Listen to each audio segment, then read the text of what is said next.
Hi hello ನಮಸ್ತೆ ಎಲ್ಲರಿಗೂ daily update ಚಾನಲಿನ ಮತ್ತೊಂದು ವಿಡಿಯೋಗೆ ಸ್ವಾಗತ ಸುಸ್ವಾಗತ. ಸ್ನೇಹಿತರೆ, ಎಲ್ಲರೂ ಹೇಗಿದ್ದೀರಾ? ಎಲ್ಲರೂ ಚೆನ್ನಾಗಿದ್ದೀರಾ ಅಂದ್ಕೊಂಡಿದ್ದೀನಿ. ನಾನು ಕೂಡ ತುಂಬಾ ಚೆನ್ನಾಗಿದ್ದೀನಿ. ಎಲ್ಲರೂ ಚೆನ್ನಾಗಿದ್ದೀರಾ ಅಂದ್ಕೊಂಡು ಭಾವಿಸ್ಕೊಂಡು ಇವತ್ತಿನ ಒಂದು ವಿಡಿಯೋನ ಶುರು ಮಾಡಿಬಿಡೋಣ. ಇವತ್ತಿನ ಒಂದು ವಿಡಿಯೋದಲ್ಲಿ 2026 ಸ್ನೇಹಿತರೆ, ವೃಷಭ ರಾಶಿಯವರಿಗೆ ವಾರ್ಷಿಕ ಭವಿಷ್ಯದಲ್ಲಿ ನಿಮ್ಮ ಪ್ರೇಮ ಜೀವನ, ನಿಮ್ಮ ವೈಯಕ್ತಿಕ ಜೀವನ, ಕುಟುಂಬದ ಬಗ್ಗೆ, ನಿಮ್ಮ ಆರೋಗ್ಯದ ಬಗ್ಗೆ, ಇನ್ನು ಮದುವೆ ಯೋಗ ಇದೆಯಾ, ಸಂತಾನ ಬಗ್ಗೆ ಇದೆಯಾ, ಒಟ್ಟಾರೆಯಾಗಿ ಸ್ನೇಹಿತರೆ ವೃಷಭ ರಾಶಿಯವರಿಗೆ ಏನೆಲ್ಲ ಅದೃಷ್ಟದ ಫಲಗಳನ್ನು ಗಳಿಸಲಿದ್ದೀರಿ, ಯಾವುದರ ಬಗ್ಗೆ ಎಚ್ಚರಿಕೆ ವಹಿಸಬೇಕು ಅನ್ನೋದನ್ನ ತಿಳಿಸ್ಕೊಡ್ತೀನಿ. ಇದನ್ನೆಲ್ಲ ಕಂಪ್ಲೀಟಾಗಿ ತಿಳ್ಕೊಬೇಕು ಅಂದರೆ ಎಲ್ಲೂ ಕೂಡ ವಿಡಿಯೋನ ಸ್ಕಿಪ್ ಮಾಡಬಾರ್ದು. ಅಂದರೆ ವಿಡಿಯೋನ ಕಟ್ ಮಾಡಿ ನೋಡಿದ್ರೆ ಫುಲ್ ಇನ್ಫಾರ್ಮೇಷನ್ ಅರ್ಥ ಆಗಲ್ಲ. ಸೊ ಹಾಗಾಗಿ ಎಲ್ಲೂ ಕೂಡ ಸ್ಕಿಪ್ ಮಾಡ್ದೇ ಬಿಗಿನಿಂದ ಹೆಣ್ಣು ತನಕ ವಿಡಿಯೋನ ವಾಚ್ ಮಾಡಿ. ವಿಡಿಯೋದಲ್ಲಿ ಒಳ್ಳೆ ಮಾಹಿತಿ ಸಿಕ್ಕಿದ್ದಲ್ಲಿ ತಪ್ಪದೆ ವಿಡಿಯೋಗೊಂದು ಲೈಕ್ ಕೊಟ್ಟು, ಇನ್ನೂ ನನ್ನ ಚಾನಲ್ನ ಸಬ್ಸ್ಕ್ರೈಬ್ ಮಾಡ್ಕೊಳ್ದೇ ನೋಡ್ತಿದ್ರೆ ದಯವಿಟ್ಟು ಡೈಲಿ ಅಪ್ಡೇಟ್ಸ್ಗೆ ಸಬ್ಸ್ಕ್ರೈಬ್ ಆಗಿ ನಿಮ್ಮ ಅಭಿಪ್ರಾಯಗಳನ್ನು ಕಮೆಂಟ್ ಬಾಕ್ಸಲ್ಲಿ ತಿಳಿಸಿ. ಯಾರೆಲ್ಲ ಸಬ್ಸ್ಕ್ರೈಬ್ ಮಾಡಿಕೊಂಡು ಪ್ರತಿನಿತ್ಯ ವಿಡಿಯೋ ವಾಚ್ ಮಾಡ್ತಿದ್ದೀರಾ ಅಂಥವರಿಗೆ ಥ್ಯಾಂಕ್ ಯು ಸೋ ಮಚ್ ಅಂತ ಹೇಳ್ತಾ ವಿಡಿಯೋದ ಕಡೆ ಗಮನ ಕೊಟ್ಬಿಡೋಣ. ಹೌದು ಸ್ನೇಹಿತರೆ, ಈ ವರ್ಷದ ಆರಂಭದಲ್ಲಿ ಆಳುವಂತಹ ಗ್ರಹ ಶುಕ್ರನು ಇತರ ಅನೇಕ ಗ್ರಹಗಳೊಂದಿಗೆ ಹೊಂದಿಕೆಯಾಗುತ್ತಾನೆ. ಇದು ವರ್ಷದ ಜ್ಯೋತಿಷ್ಯದ ಭೂದೃಶ್ಯಕ್ಕೆ ಸ್ವರವನ್ನು ಹೊಂದಿಸುತ್ತದೆ ಅಂತಲೇ ಹೇಳ್ಬೋದು. ಶೀಘ್ರದಲ್ಲೇ ಶುಕ್ರನು ಹೆಚ್ಚಿನ ಸ್ವತಂತ್ರ ಸ್ಥಾನಕ್ಕೆ ಚಲಿಸಲಿದ್ದಾರೆ ಸ್ನೇಹಿತರೆ. ವೈಯಕ್ತಿಕ ಸಂಬಂಧಗಳು ಮತ್ತು ಸೃಜನಶೀಲ ಅನ್ವೇಷಣೆಗಳ ಮೇಲೆ ಪ್ರಭಾವ ಬೀರುತ್ತಾನೆ. ಈ ಅವಧಿಯಲ್ಲಿ ರಾಹು ಮತ್ತು ಕೇತುವಿನ ಸಂಚಾರವು ನಿಮ್ಮ ವೃತ್ತಿ ಜೀವನದ ಪಥ ಅಥವಾ ವೈಯಕ್ತಿಕ ಸೌಕರ್ಯದ ಮೇಲೆ ಪರಿಣಾಮ ಬೀರಬಹುದು. ಸವಾಲುಗಳು ಮತ್ತು ಅವಕಾಶಗಳೆರಡನ್ನೂ ಪರಿಚಯಿಸುತ್ತದೆ.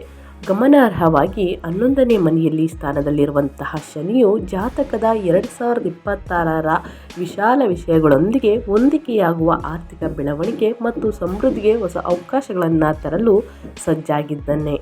ವರ್ಷದ ಆರಂಭಿಕ ತಿಂಗಳುಗಳಲ್ಲಿ 2ನೇ ಮನೆಯಲ್ಲಿ ಗುರುವಿನ ಸ್ಥಾನವು ಕುಟುಂಬದಲ್ಲಿ ಹೊಸ ಸದಸ್ಯರ ಆಗಮನ ಮತ್ತು ಸಂತೋಷದಾಯಕ ಕ್ಷಣಗಳನ್ನು ಸೂಚಿಸುತ್ತದೆ. ಸ್ನೇಹಿತರೆ, ಆಳುವ ಗ್ರಹ ಶುಕ್ರನು ಅದೃಷ್ಟದ ಮನೆಗೆ ಸ್ಥಳಾಂತರಗೊಂಡಾಗ ಅದು ಕುಟುಂಬದ ಪ್ರಭಾವದ ಮೂಲಕ ಪ್ರಯೋಜನಗಳನ್ನು ತರುತ್ತದೆ.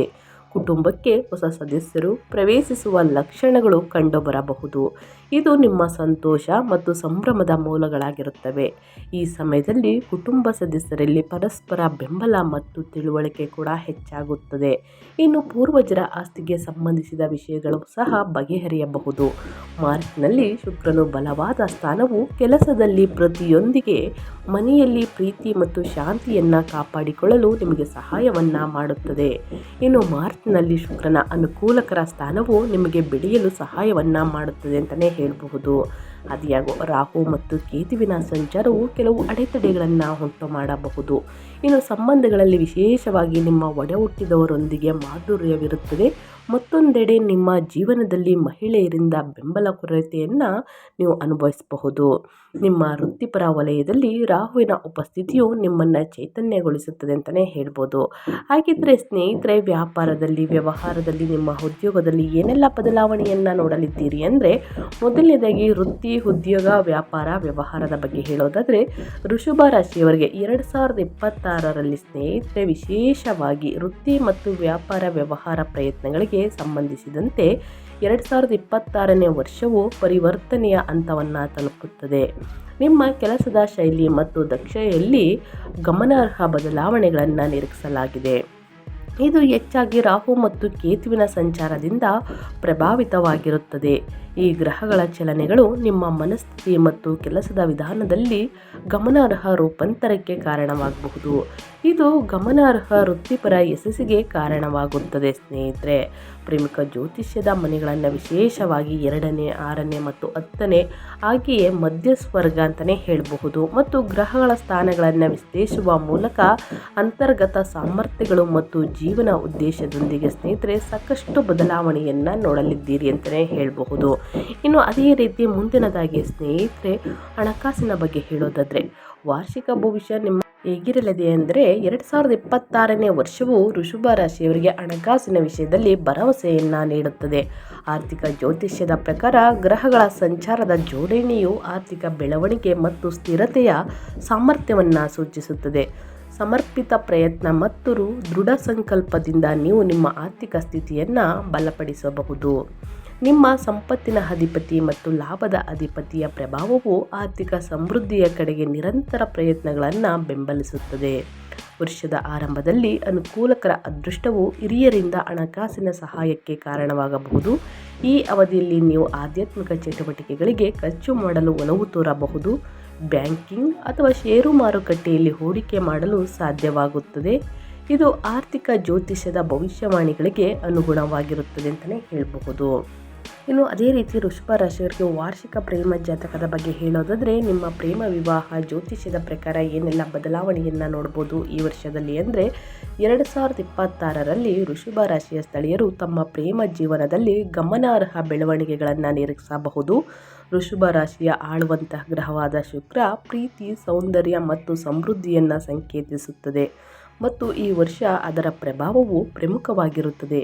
ಹೆಚ್ಚುವರಿಯಾಗಿ ಪ್ರೇಮದ ಮನೆಯ ಅಧಿಪತಿ ಬುಧ ಪ್ರಣಯ ಅನುಭವಗಳನ್ನು ರೂಪಿಸುವಲ್ಲಿ ನಿರ್ಣಾಯಕ ಪಾತ್ರ ವಹಿಸುತ್ತಾನೆ. ವರ್ಷದ ಮೊದಲಾರ್ಧದಲ್ಲಿ ನಿಮ್ಮ ಪ್ರಣಯ ಮತ್ತು ವೈವಾಹಿಕ ಜೀವನದಲ್ಲಿ ಸಕಾರಾತ್ಮಕ ಬದಲಾವಣೆಗಳನ್ನು ಕಾಣಬಹುದು. ನಿಮ್ಮ ಪ್ರೇಮ ಜೀವನದಲ್ಲಿ ನೀವು ಸಂತೋಷದಾಯಕ ಕ್ಷಣಗಳನ್ನು ಅನುಭವಿಸಬಹುದು. ಇದು ಸಂಬಂಧಗಳಲ್ಲಿ ಉಷ್ಣತೆ ಮತ್ತು ನಿಕಟತೆಯನ್ನು ತರುತ್ತದೆ. ಇನ್ನು ವೈವಾಹಿಕ ಜೀವನವು ಸುಧಾರಿಸುವ ನಿರೀಕ್ಷೆ ಇದೆ, ಆದರೆ ಸ್ವಲ್ಪ ಎಚ್ಚರಿಕೆಯ ಅಗತ್ಯವಿದೆ. ಪ್ರೀತಿಯನ್ನು ಉಳಿಸಿಕೊಳ್ಳುವಲ್ಲಿ ನಂಬಿಕೆ ಪ್ರಮುಖ ಪಾತ್ರ ವಹಿಸುತ್ತದೆ ಅಂತಲೇ ಹೇಳಬಹುದು. ಸ್ನೇಹಿತರೆ, ವರ್ಷದ ಆರಂಭದಲ್ಲಿ 9ನೇ ಮನೆಯಲ್ಲಿರುವಂತಹ ಪ್ರೇಮ ಗ್ರಹಗಳ ಪ್ರಭಾವವು ಲಗ್ನದ ಅಧಿಪತಿಯೊಂದಿಗೆ ಇರುವುದರಿಂದ ಪ್ರೀತಿಯಲ್ಲಿ ಯಶಸ್ಸು ಸಿಗಬಹುದು. ನೀವು ಹಳೆಯ ವಿಷಯಗಳನ್ನು ಮರೆತು ನಿಮ್ಮ ನಿಜವಾದ ಸಂಬಂಧಗಳ ಮೇಲೆ ಕೇಂದ್ರೀಕರಿಸಬಹುದು. ಸ್ನೇಹಿತರೆ, ಶುಕ್ರ ಮತ್ತು ಬುಧ ಗ್ರಹಗಳು ರಾಹು ಕೇತು ಅಕ್ಷದ ಅಡಿಯಲ್ಲಿ ಬಂದಾಗ ಸಂಬಂಧಗಳಲ್ಲಿ ಹೆಚ್ಚುವರಿ ಒಳಗೊಳ್ಳುವಿಕೆಯ ಸಂದರ್ಭಗಳು ಉಂಟಾಗಬಹುದು ಸ್ನೇಹಿತರೆ. ಸೊ ಅದರ ಕಡೆ ಗಮನಹರಿಸಿ ಅಂತ ಹೇಳ್ತಾ, ಇನ್ನು ಮುಂದಿನದಾಗಿ ನಿಮ್ಮ ಆರೋಗ್ಯದ ಬಗ್ಗೆ ಹೇಳೋದಾದರೆ ಏನೆಲ್ಲ ಬದಲಾವಣೆಯನ್ನು ವೃಷಭ ರಾಶಿಯವರು ವಾರ್ಷಿಕ ಭವಿಷ್ಯದಲ್ಲಿ ನೋಡಲಿದ್ದೀರಿ ಅನ್ನೋದಾದರೆ, 2026ನೇ ವರ್ಷವು ವೃಷಭ ರಾಶಿಯವರಿಗೆ ಮಿಶ್ರ ಆರೋಗ್ಯ ಫಲಿತಾಂಶಗಳನ್ನು ತರುತ್ತದೆ. ಉತ್ತಮ ಆರೋಗ್ಯ ಮತ್ತು ಚೈತನ್ಯದ ಸಮಯಗಳು ಇದ್ದರೂ ಹೆಚ್ಚುವರಿ ಕಾಳಜಿ ಮತ್ತು ಗಮನ ಅಗತ್ಯವಿರುವ ಅವಧಿಗಳು ಸಹ ಇರುತ್ತವೆ ಅಂತಲೇ ಹೇಳಬಹುದು. ನಿಮ್ಮ ಆರೋಗ್ಯದ ಒಟ್ಟಾರೆ ಸ್ಥಿತಿಯು 6ನೇ ಮನೆಯ ಅಧಿಪತಿ ಮತ್ತು ನಿಮ್ಮ ಮನಸ್ಸನ್ನು ಆಳುವಂತಹ ಚಂದ್ರನು, ಇದು ಗ್ರಹಗಳ ಸ್ಥಾನಗಳನ್ನು ಹೆಚ್ಚಾಗಿ ಅವಲಂಬಿಸಿರುತ್ತದೆ. ಈ ಎರಡು ಗ್ರಹಗಳು ಅನುಕೂಲಕರ ಸ್ಥಾನದಲ್ಲಿದ್ದಾಗ ನೀವು ಮಾನಸಿಕವಾಗಿ ಸಂತೋಷ, ದೈಹಿಕವಾಗಿ ಸದೃಢರಾಗುತ್ತೀರಿ. ವರ್ಷದ ಆರಂಭದಲ್ಲಿ ನೀವು ಸ್ವಲ್ಪ ಶಕ್ತಿಯುತ ಕುಸಿತ ಮತ್ತು ಆರೋಗ್ಯಕ್ಕೆ ಸಂಬಂಧಿಸಿದ ಕೆಲವು ಸಣ್ಣ ಸಮಸ್ಯೆಗಳನ್ನು ಅನುಭವಿಸಬಹುದು. ಅದು ತಾತ್ಕಾಲಿಕ ಮತ್ತು ಶೀಘ್ರದಲ್ಲೇ ನೀವು ನಿಮ್ಮ ಶಕ್ತಿ ಮತ್ತು ಚೈತನ್ಯವನ್ನು ಮರಳಿ ಪಡೆಯುತ್ತೀರಿ. ಮುಂಬರುವ ವರ್ಷವೂ ಕೂಡ ನಿಮ್ಮ ದೈಹಿಕ ಮತ್ತು ಮಾನಸಿಕ ಯೋಗಕ್ಷೇಮಕ್ಕೆ ಭರವಸೆಯನ್ನು ನೀಡುತ್ತದೆ ಸ್ನೇಹಿತರೆ. ಆದಷ್ಟು ಸುಧಾರಣೆಗೆ ಸಾಕಷ್ಟು ಅವಕಾಶಗಳಿವೆ ಅಂತಲೇ ಹೇಳ್ಬೋದು. ಸಕಾರಾತ್ಮಕ ಜೀವನ ಶೈಲಿಯ ಬದಲಾವಣೆಗಳು ಸಹ ದಿಗಂತದಲ್ಲಿವೆ. ಉತ್ತಮ ಆರೋಗ್ಯಕ್ಕಾಗಿ ಕೊಡುಗೆ ನೀಡುವ ಹೊಸ ಅಭ್ಯಾಸಗಳು ಅಥವಾ ಅಭ್ಯಾಸಗಳನ್ನು ನೀವು ಪ್ರಾರಂಭಿಸಬೇಕಾಗುತ್ತದೆ. ಸ್ನೇಹಿತರೆ, ಮಾನಸಿಕ ಶಾಂತಿ ಮತ್ತು ದೈಹಿಕ ಸದೃಢತೆಗೆ ಆದ್ಯತೆ ನೀಡುವುದು ಈ ವರ್ಷದ ಸೂಚನೆಯಾಗಿದೆ ಅಂತಲೇ ಹೇಳ್ಬೋದು. ಸ್ನೇಹಿತರೆ, ಇವತ್ತಿನ ಒಂದು ವಿಡಿಯೋ ಇದಾಗಿರುತ್ತೆ. ವೃಷಭ ರಾಶಿಯವರಿಗೆ ವಿಡಿಯೋದಲ್ಲಿ ಒಳ್ಳೆ ಮಾಹಿತಿ ಸಿಕ್ಕಿದ್ದಲ್ಲಿ, ಈ ವಿಡಿಯೋ ಯೂಸ್ಫುಲ್ ಅನಿಸಿದ್ದಲ್ಲಿ ವಿಡಿಯೋಗೆ ಲೈಕ್ ಮಾಡೋದನ್ನ ಮರೆತಿದ್ದೀರಾ, ಲೈಕ್ ಮಾಡಿ. ಇನ್ನೂ ನನ್ನ ಚಾನಲ್ನ ಸಬ್ಸ್ಕ್ರೈಬ್ ಮಾಡ್ಕೊಂಡಿಲ್ಲ ಅಂದರೆ ಡೈಲಿ ಅಪ್ಡೇಟ್ಸ್ಗೆ ಸಬ್ಸ್ಕ್ರೈಬ್ ಆಗಿ ನಿಮ್ಮ ಅಭಿಪ್ರಾಯಗಳನ್ನು ಕಮೆಂಟ್ ಬಾಕ್ಸಲ್ಲಿ ತಿಳಿಸಿ. ಯಾರೆಲ್ಲ ಸಬ್ಸ್ಕ್ರೈಬ್ ಮಾಡಿಕೊಂಡು ಪ್ರತಿನಿತ್ಯ ವಿಡಿಯೋ ವಾಚ್ ಮಾಡ್ತಿದ್ದೀರಾ ಅಂಥವ್ರಿಗೆ ಥ್ಯಾಂಕ್ ಯು ಸೋ ಮಚ್ ಅಂತ ಹೇಳ್ತಾ, ಮತ್ತೊಂದು ವಿಡಿಯೋ ಜೊತೆ ಮತ್ತೊಂದು ಭವಿಷ್ಯದ ಜೊತೆ ಸಿಗ್ತೀನಿ. Thank you for watching.